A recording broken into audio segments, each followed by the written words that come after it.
네, 10년 넘게 이어진 담배 소송의 2심 최후 변론이 오늘 열렸습니다. 박성배 변호사와 짚어봅니다. 이게 상당히 오래된 소송이죠. 이 소송의 처음 시작부터 좀 짚어주시죠. 지난 2014년 4월에 국민건강보험공단이 주요 담배회사 3개사를 상대로 손해배상 청구 소송을 제기합니다. 30년 이상, 20감년 이상, 즉 하루에 한 갑씩 20년 이상 담배를 핀 흡연자들 중에서 폐암, 후두암에 걸린 환자에게 지급한 진료비 약 533억 원을 지급하라는 소를 제기하는데, 당시 공단은 이 담배 회사의 흡연 폐의 사회적 책임을 묻고 건강보험 재정 누수를 막겠다는 취지로 소를 제기했다고 설명한 바가 있습니다. 이 사건의 쟁점은 크게 세 가지입니다. 첫째는 흡연과 질병 사이의 인과관계를 인정할 수 있는가? 둘째는 담배 회사의 불법행위 책임, 그중에서도 제조물 책임을 인정할 수 있는가? 셋째는 공단의 직접 청구권을 인정할 수 있는가입니다. 1심에서는 법원이 건보공단이 아닌 담배 회사의 손을 들어줬죠. 당시 이유는 뭐였나요?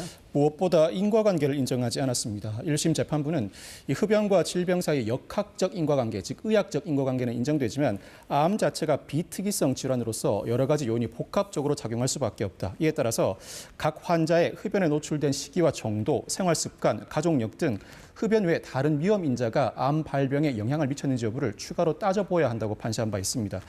또한 제조물 책임과 관련해서 공단은 이 담배, 첨가제 등을 넣어서 중독성을 높인 설계상 결함이 존재하고 유해성을 충분히 알리지 않은 표시상의 결함이 존재한다고 주장했지만 1심 재판부는 담배 잎 자체에 첨가제 성분이 포함되어 있고 담배값에 이미 경고 문구가 기재되어 있다는 이유로 공단의 주장을 받아들이지 않았습니다.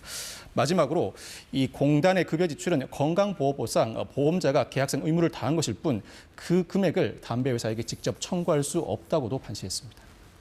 네, 그래서 2심으로 이어졌고 오늘 2심 최종 변론이 있었는데 오늘도 양측 공방이 아주 치열했죠. 정기석 공단 이사장이 지난 기일에 이어서 오늘 최종 변론에도 직접 출석해서 2025년에도 담배 중독성을 얘기하는 것 자체에 비애를 느낀다고 발언했습니다. 흡연과 폐암 사이 인과관계를 인정하는 연구 결과나 석학들의 학회 발언도 소개하였고, 수술을 앞둔 환자들이 몰래 담배를 피는 모습을 여러 차례 목격하는데 이는 담배에 중독성이 있기 때문이라고 지적했습니다. 반면 담배 회사는 흡연은 개인의 자유의지에 따른 선택으로서 여전히 금연을 단행할 수 있고 기존 대법원 판례가 암 발병의 흡연 외에도 여러 가지 다양한 유발 인자가 존재한다는 판시를 한 바 있는데 이 판결은 여전히 유효하다고 반박했습니다. 네. 그러면 이 항소심 재판에서 1심과 다르게 좀 새롭게 부각된 쟁점들은 뭐가 있었습니까? 공단이 적극적으로 입증에 나섰는데 흡연 외에 다른 발병 요인이 없는 것으로 보이는 환자들의 자료를 대거 제출했습니다. 그렇지만 담배 회사는 그 신빙성을 문제 삼고 있습니다. 뿐만 아니라 이 담배 회사의 담배 제조 방식과 관련된 영업비밀 자료를 재판부가 다수 제출받아 심리를 진행 중입니다. 뿐만 아니라 건강보험연구원은 건강검진 수검자 약 13만 7천 명을 추적 관찰한 결과 이 30년, 20감년 이상 흡연을 해온 이들은 소세포 폐암 발병 위험이 비흡연자보다 54.49배 높다는 연구 결과를 발표하였고 관련 자료도 제출되어 있는 상황입니다. 공단이 이 사건 소송을 승소로 이끌기 위해서 범국민 지지 서명운동도 벌이고 있고 의료계와 시민단체도 지지를 보내고 있습니다.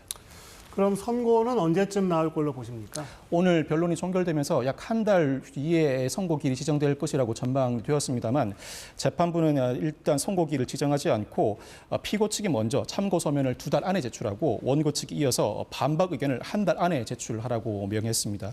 사실 이 정도 기간을 설정한다면 또 다른 변론 기일을 지정하여야 합니다만 굳이 변론 기일을 지정하지 않은 사정은 아마 원고가 여러모로 자료와 연구 결과를 제출하였고 또 다른 입증을 다하기보다는 관련 자료를 두고 각자의 해석을 한 번 더 들어보고자 절차를 밟는 것으로 보입니다. 뿐만 아니라 마지막으로 양측이 법리적 주장을 가다듬을 기회를 부여한 것 같습니다.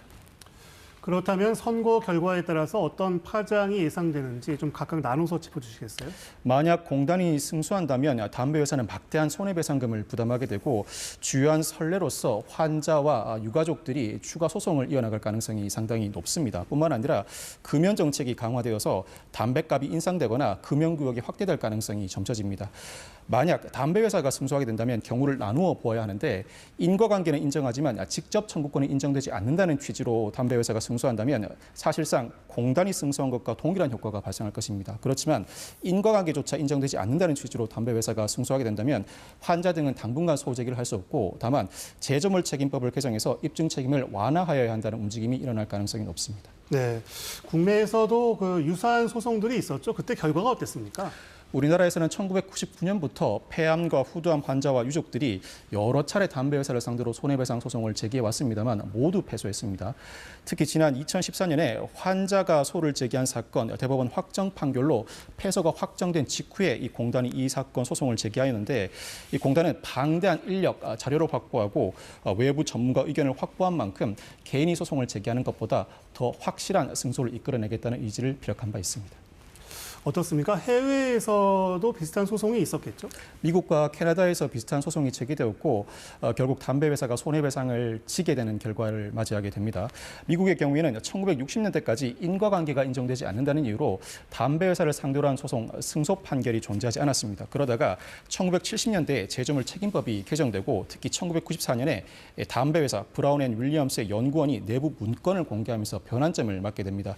결국 1998년에 46개 주정부가 담배 회사와의 소송 끝에 배상금 2,060억 달러를 지급받는 합의에 이르게 되고 1999년에는 연방정부가 담배 회사를 상대로 소를 제기해 승소 판결을 얻습니다.